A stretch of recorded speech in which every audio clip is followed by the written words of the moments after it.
Exercise 15.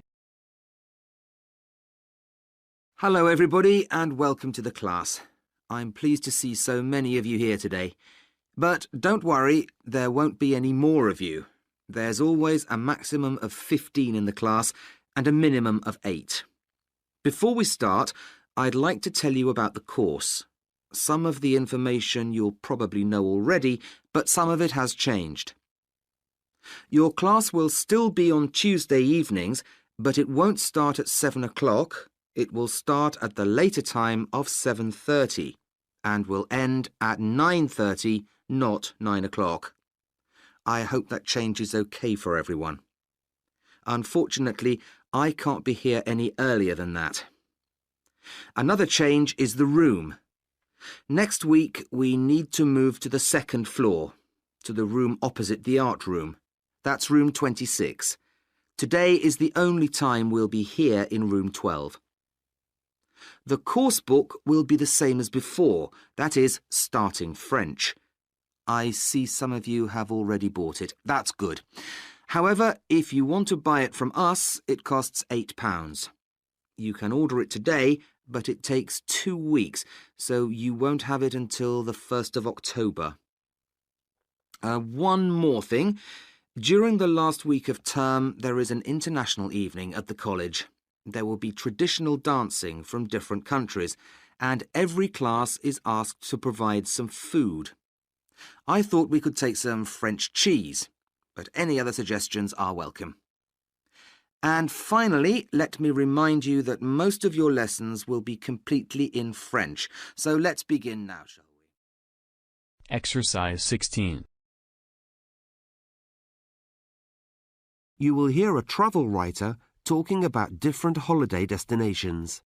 I love being a travel writer, and I love talking about my trips. So thank you for inviting me into the studio today. Right, I'm going to tell you about 3 different holidays that I can recommend to everyone. The first is a good year-round sun destination, the Canary Islands. These islands are known for their big, busy seaside hotels in Tenerife and Lanzarote. But there are less well-known islands, like La Gomera. If you want a quieter experience, you can stay in traditional villages there and try out the excellent walking routes in the hills. Johnson's Travel currently has 2-week holidays in La Gomera from as little as £600 per person, or £900 with an extra week. Another island you might like to try is Sardinia in the Mediterranean. And if you and your family want a little more adventure, then a water sports holiday could be the one for you. Water skiing and sailing are always popular, and you could even try for a diving qualification while you're there on one of the specially organised activity weeks offered by Sunworld. Sunworld designs fantastic holidays, and the peak season for families begins in July. It's important to remember, however, that the month of June is reserved for adults only. Finally, if you're not interested in lying on the beach, why not try something completely different?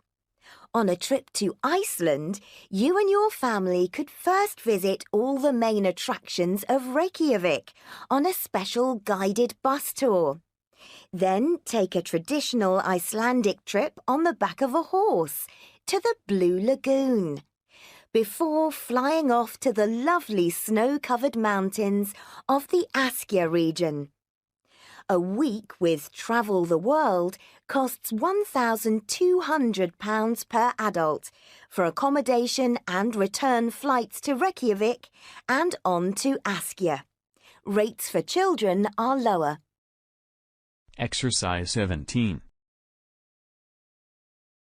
You will hear a woman talking about a conference. Good morning and welcome to our seminar on the toy industry. I'd like to start by saying a few words about what you can expect from this seminar. since some of the details on the original plan have changed.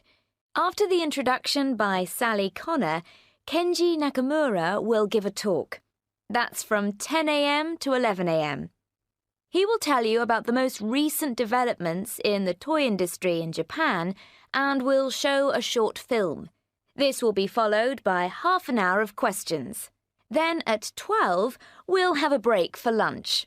This will be a buffet meal served in Victoria Hall, which is on the opposite side of the building next to the library.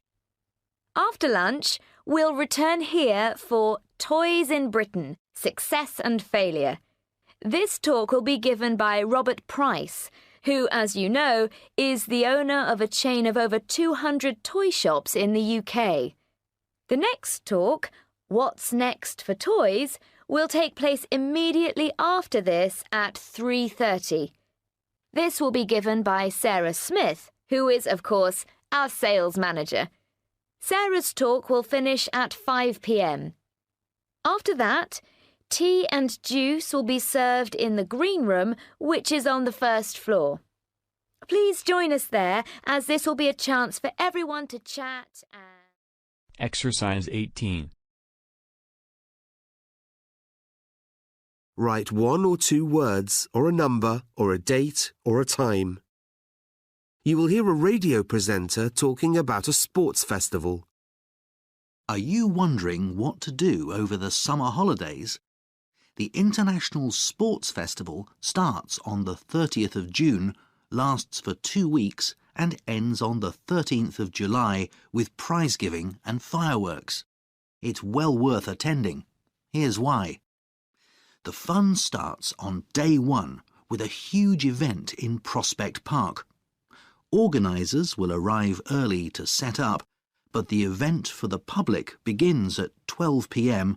and lasts all day until 6. Throughout the day, many different clubs and companies will be giving free workshops, which means you'll be able to try sports that you may never have tried before.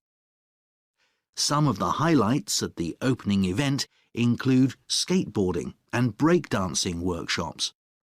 You might also like to bring your bike and try some extreme cycling.